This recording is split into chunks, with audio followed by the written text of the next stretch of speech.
Okay, this is MAT175, Lesson 2, and this covers sections 2.2 and 2.3, graphs and properties of functions.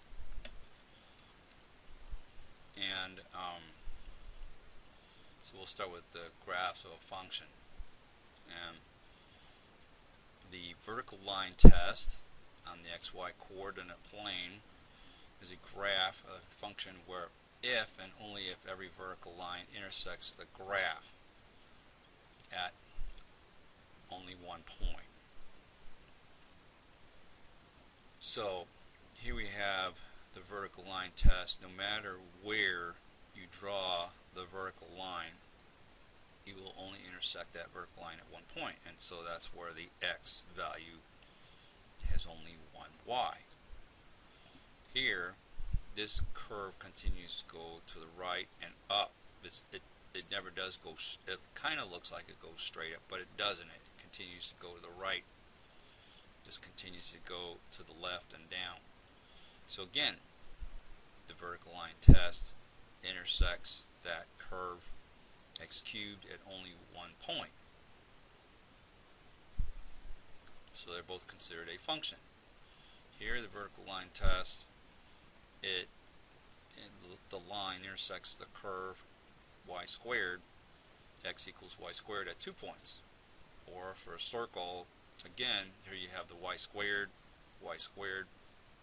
vertical line intersects at more than 1 point. So that would make it not a function for both of them. Okay, obtain information for about the graph of a function. Okay, here we have a point, 1 and 1/2. And what we're going to do is we're going to substitute x for the x coordinates, the y into the y, or the f of x, or the y coordinate. Now you have to be careful because the order switches. Okay, the x has to go is first, but it's going to the right of the equal sign. So you can put 1 in here for this x, 1 in here for this x. And so, does that equal to 1/2? Well, yeah, that's going to be 1/2 equals to 1/2. So we can say that 1 comma 1/2 is a point on this function. So the answer would be a yes. If x equals 2, what is f of x? Well, we substitute 2 and 2. So that would be basically 2 over 3. And so that would be 2 comma 2 over 3. Okay, now this is a coordinate point. Okay, so at what point is on the graph of f? So we said that would be 2 over 3. Okay, if f of x equals to 2, in other words, this is the y coordinate. F of x is synonymous with the y coordinate. Here, x equal to, here 2 was the x coordinate. Here 2 is the f of x, or the y coordinate. So you put the 2 on the other side of the equal sign, and now you have to solve for x. Well, what you have to do is you have to multiply this x plus 1 to both sides, and that cancels out that x plus 1 in the denominator, and then you're just left with x on the right side. And so this would be x plus 1, x times x plus 1 times x plus 1. The x plus 1's cancel. On the right side and the left side, you got 2 times x plus 1. And so you distribute that 2. And then you have to go ahead and subtract 2 from both sides, subtract x, combine like terms. You get 2x minus 1x is just x. And so you end up with just x equals to a negative 2. So this coordinate point would be what? Two coordinates. Okay, it would be negative 2, 2. Because x is a negative 2, the y value, or the f of x value, is 2. So that would be negative 2, 2. Okay, so the graph of a function, the vertical line test, The collection of points xy on the xy coordinate plane satisfies the equation y is synonymous or the same as f of x. F of x is the same as y. Collection of points on the graph, a function provided every vertical line intersects the graph at most one point. Again, for each x, there is only one y. Okay, properties of functions. This is section 2.3 now. We want to determine even or odd functions. An even function, you're going to get symmetry about the y-axis. Whereas an even odd function, you're going to get symmetry about the origin. A function is even if for every x in the domain you get a negative x also. In other words, you're going to get 2, let's say 2, 0, and you get a negative 2, 0. For an even function for every point xy on the graph, you have an opposite x value. So if you have it, if the coordinate is even, if the graph is even, if you have a 3, let's say 3, 1, then you're also going to have a negative 3, 1. If it is odd, then you're going to have, like, let's say this for 3, 1, then you would also have a negative 3, negative 1. If it was 5, 7, if there was a point 5, 7 on the curve, then you would also have a negative 5, negative 7 on the curve.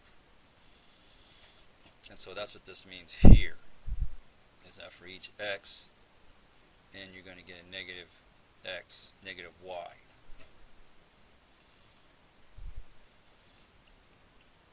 A function is even if and only if its graph is symmetric with respect to the y-axis. A function is odd if and only if it is symmetric with respect to the origin. And you can check this on your graphing calculator as well to see it.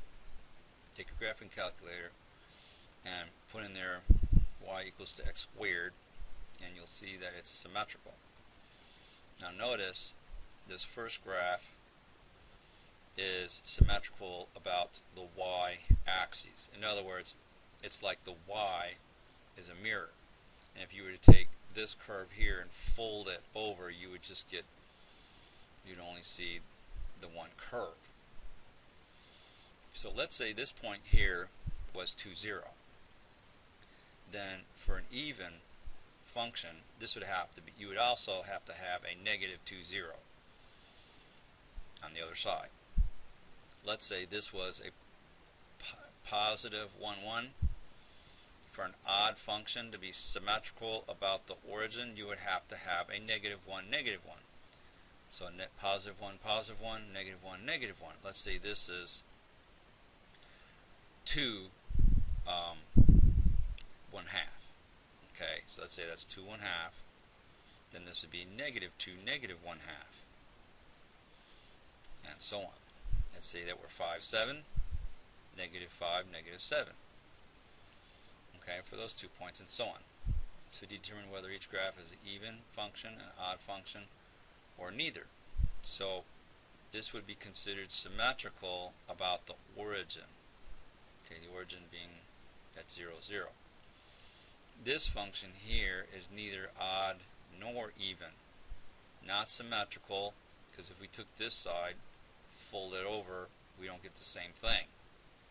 Took this side, folded that over, we don't get the same thing. Whereas here, if we took that and folded over to the other corner, corner to corner, we would get the same thing. So you have even, neither, and odd functions. Even function because it's symmetric with respect to the y-axis, neither is neither respect to the y-axis and is not symmetrical with respect to the origin. And then here, the odd function is symmetric with respect to the origin being at 0, 0. Determine whether each of the functions is even, odd, or neither. Determine whether the graph is symmetric with respect to the y-axis, with respect to the origin. So basically what we do here is we substitute in negative x in for x, and let's see what happens, and we do that each time. Here it's like we're cutting the x out, put parentheses for each one of these, and we substitute negative x in. Negative x in here, negative x in here. Well, let's see what happens. Well, negative x cubed, that's like negative x times negative x times negative x. Well, negative x times negative x times negative x, is that going to be positive or negative? That's going to be a negative x cubed. Well, here this is 5 times negative x, so that's going to be minus 5. Notice that the signs all changed. It doesn't have to be all negative, but they all have to change to the opposite sign. So here this is a positive, positive, now it's negative, negative. So when that happens, you get it, respect. What happens here is they factored out the negative, and that's where the negative f of x comes in, because it's minus the whole function, function being the f of x being the x cubed plus 5x. So we would classify this as a odd function with respect to the origin, because we get a negative x in, and we get a negative for the function out.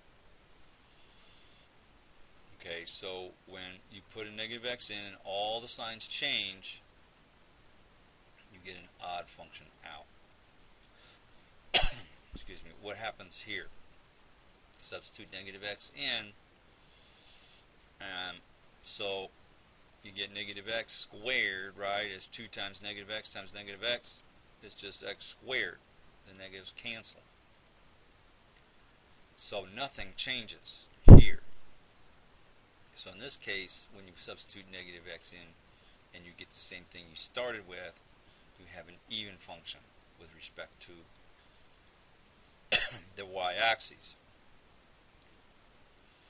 And here, when you substitute negative x in, the first term changes sign. The 4 was a negative, now it's positive. The 1 is a positive, and it's still positive. So you don't have all positive, all nothing changes. You don't have, or everything changes. Here 1 changes and 1 doesn't. So in that case, the resulting function does not equal to h of x nor negative h of x. H of x being the same as what it started with, like in B, or negative hx, where all the signs change, like in A. So then that would mean that you have neither, because one of the signs changed and one of the signs did, the other one for the other term didn't change. So that would make it neither. So you either have to have all the signs change to get an odd function, or none of the signs change when you substitute negative x, and that would be an even function. Okay, now we're going to look at increasing and decreasing intervals within the function. Okay, where is the function increasing? Here, right here, it starts, you have an increase. You have to always go from left to right. You're always going from left to right. Always left to right. Always left to right. So here, from left to right, this is decreasing. Here from negative 4 to 0, x is negative 4 to x is 0, the function is increasing. In other words, the y values are higher as you're moving more positive x values. Here is constant, and then here the function is decreasing. In other words, as you move further to the right, as x increases, your y values decrease. Okay, so you don't count the lowest point, you don't count the highest point.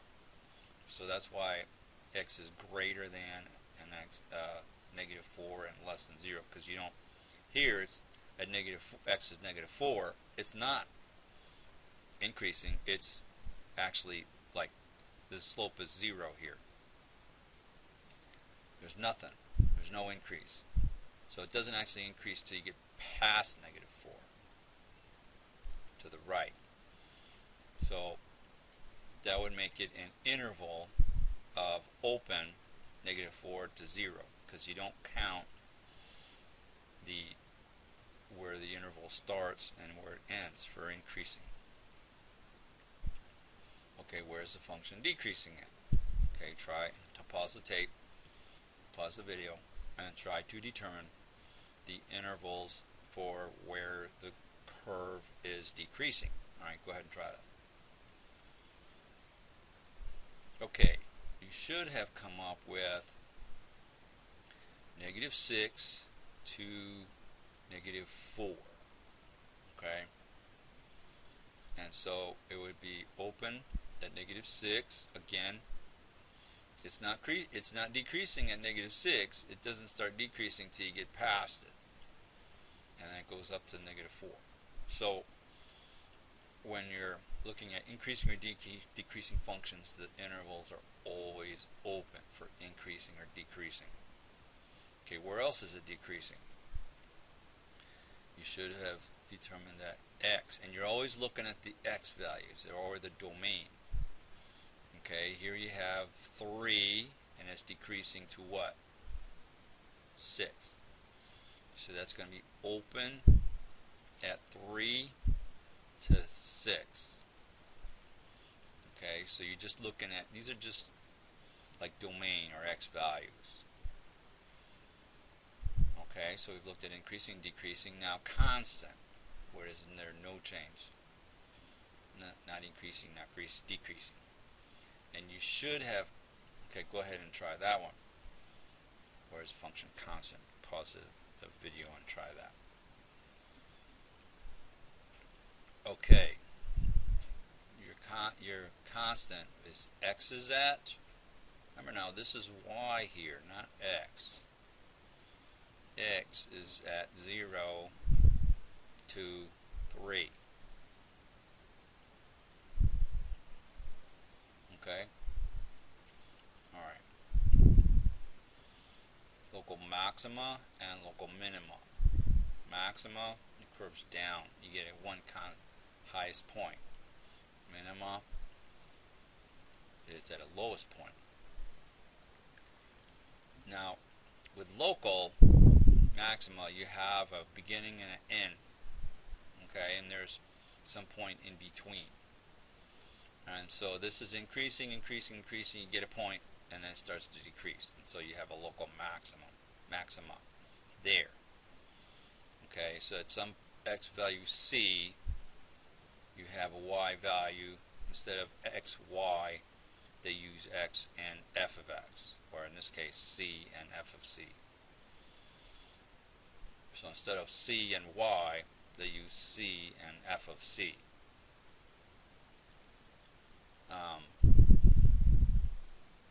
Alright, find the local maxima.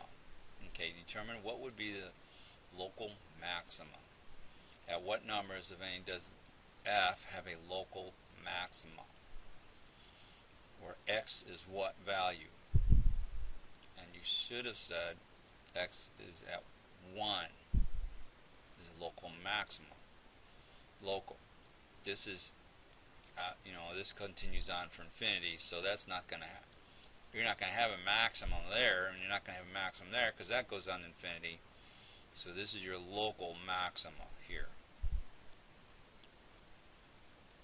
Okay, and we're only interested in the x. Usually you're going to answer what is your x value, what x value is your maxima, local maxima. Okay, now what would be your local minima? Okay, so the local maxima is at 2. X equals 2. At what numbers do you have a local minima? Okay, you have 2 of them. Here's the local minima, here's the local minima. Now, they may, this is different than an absolute minimum. we only want like it's decreasing and then increasing. So that's local minima, decreasing and then increasing, that's a local minima. So there's two local minimas here. And that's at x is -1, and where's the other one? Well, in this case it tells you x is equal to 3.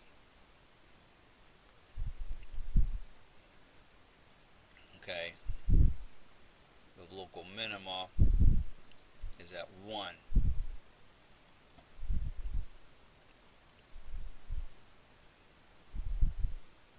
What are the local minima? Okay, the local minima in this case are the y values, where this would be negative. They're asking for here. They're asking for what numbers have a local minima. Local minima is at x equals -1. Well, what is that local minima at -1? X is -1. Well, it's 1, the y value. So this local minima value is the y values, and the other one, x equals 3, the y value there is 0.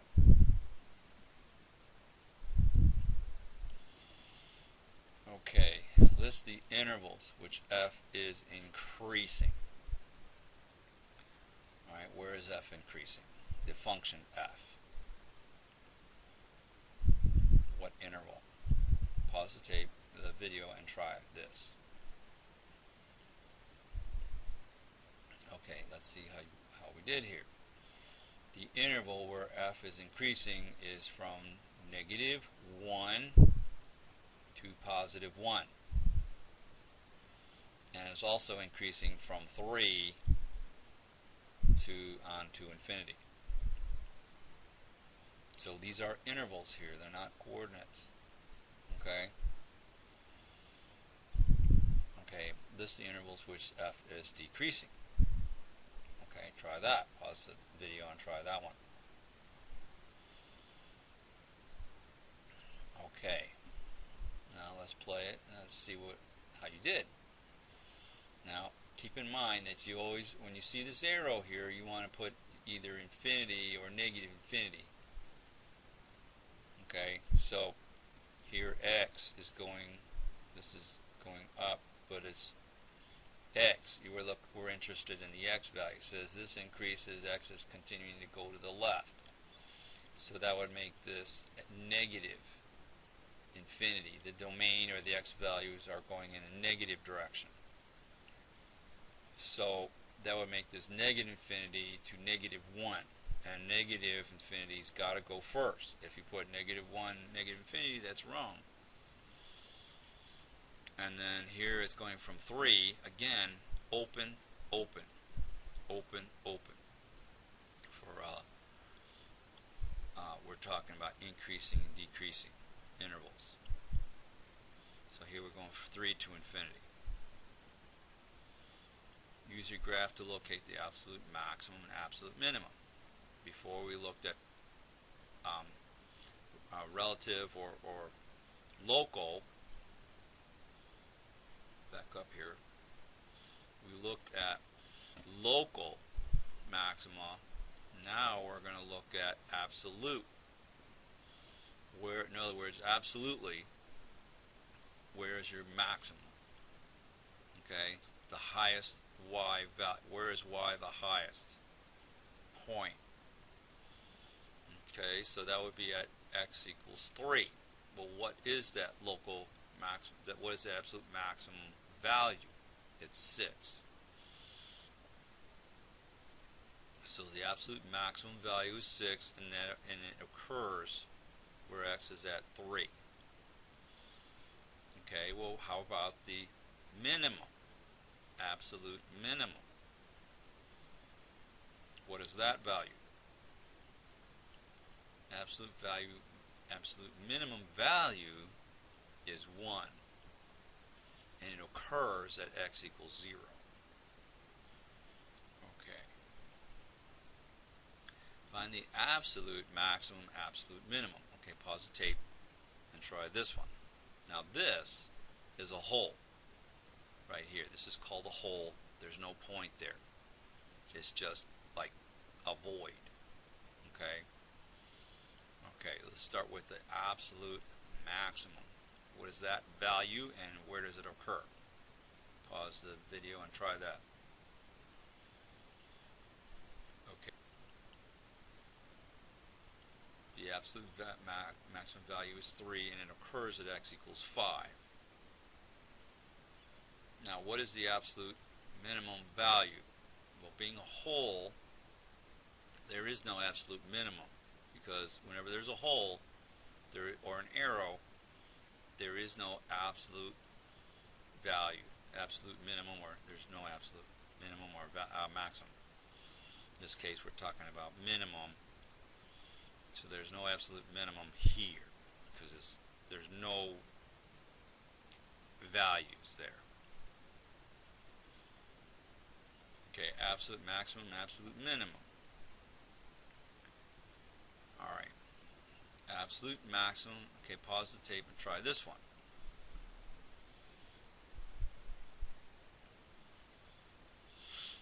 Alright, the absolute maximum value is going to be at 4 and it occurs at x equals 5. Alright, now the absolute minimum, that's going to be what? Value is 1. And here we have an interval between 1 and 2. Now this one's closed because with the here we have a constant. It does not increase, it does not decrease, so for constants, those intervals are going to be closed. Find the absolute maximum, absolute minimum. Alright, pause the video and try this one. Okay, because this continues on, it goes on, it goes on, it goes on. There is no absolute maximum. So with an arrow or a hole, there is no absolute maximum or absolute minimum. Okay, what would be the absolute minimum here? Okay, you probably got that one right off the bat. That would be absolute minimum is 0, and it occurs at x equals 0. Okay, find the absolute maximum and absolute minimum. Try this one. Pause the video and try this. Okay, well, here this goes on, right? It goes on, it goes on, it goes on. So the absolute maximum would be nothing. I mean, there is no absolute maximum. How about the absolute minimum?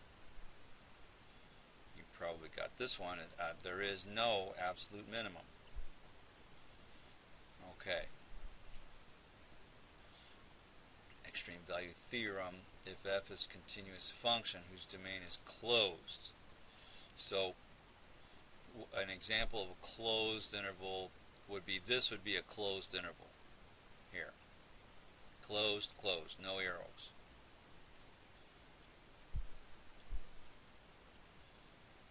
Then there has an absolute with a closed interval, then f has an absolute maximum and an absolute minimum. Okay, now here this is not closed.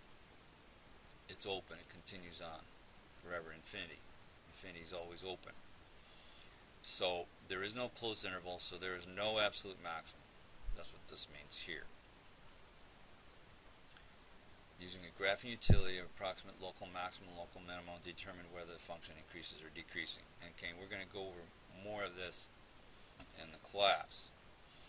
Okay, so we're going to put this 2x cubed minus 3x plus 1, and we're going to restrict it from -2 to +2. So we've closed the intervals, putting it from -2 to +2, approximate where f has any local maxima or local minima.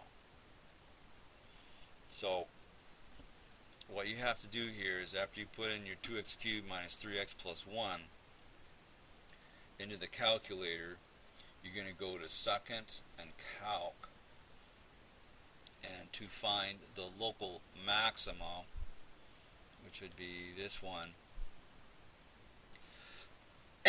what you would do is you would go to second and calc, and because this would be a local maxima, this would be a local maxima here, you would hit 4. And then cursor to the left of that, hit enter. Cursor to the right of that, it'll say left bound, question mark, hit enter. And then right arrow, hit right arrow, right bound, hit arrow, and then you'll see like 2 arrows in between those points. And guess, hit enter again, and it'll give you your minimum. Okay, try that, and you should have gotten negative 0.7071073, and y is 2.4142136. That's what this point here would be. Now try that for the next one. Again, hit second and calc, and this time you're going to hit minimum. Try that, and let's see what you get for that value. Pause the tape and try that out. Okay, let's see how you did. Okay, you should have gotten 0.707 and negative 0.4142136. So this is a negative 0.7071073 and 2.41 positive 2.4142136. Here this is a positive 0.70715 0.4142136. Okay, so now that's how finding your local maximum and minimum on the calculator works. Okay, now using graphing utility, approximate local maximum and minimum to determine whether the function is increasing, where it's increasing, where it's decreasing. Okay, so from looking at this graph here, you have this x value is at negative 0.7. We'll just say negative 0.707. This value here is 0.414. Okay, determine whether it's where it's increasing, where it's decreasing. Okay, try that. Go ahead and pause it and try to figure that out. Okay, let's see how we did. Back it up. The interval is increasing. Now this is negative 2 here, and this is positive 2 here, and that's what these two are. Okay, that's your window. It's increasing from negative infinity to negative 0.707. And it is also increasing from 0.707, positive 0.0707 to infinity. Well, where is it decreasing? Well, the interval is decreasing from, and these are open, okay, open, negative infinity to negative 0.707, open. And then from 0.707, that's your x, open, to infinity, that's open. Now, how about, remember now, for increasing or decreasing, you're only looking at the domain or the x values. Okay, where is it decreasing? Okay, that you should have put from open, negative 0.707 to open, positive 0.707. Okay, so x value to x value. It's always from x value to x value. Okay, and so now that's all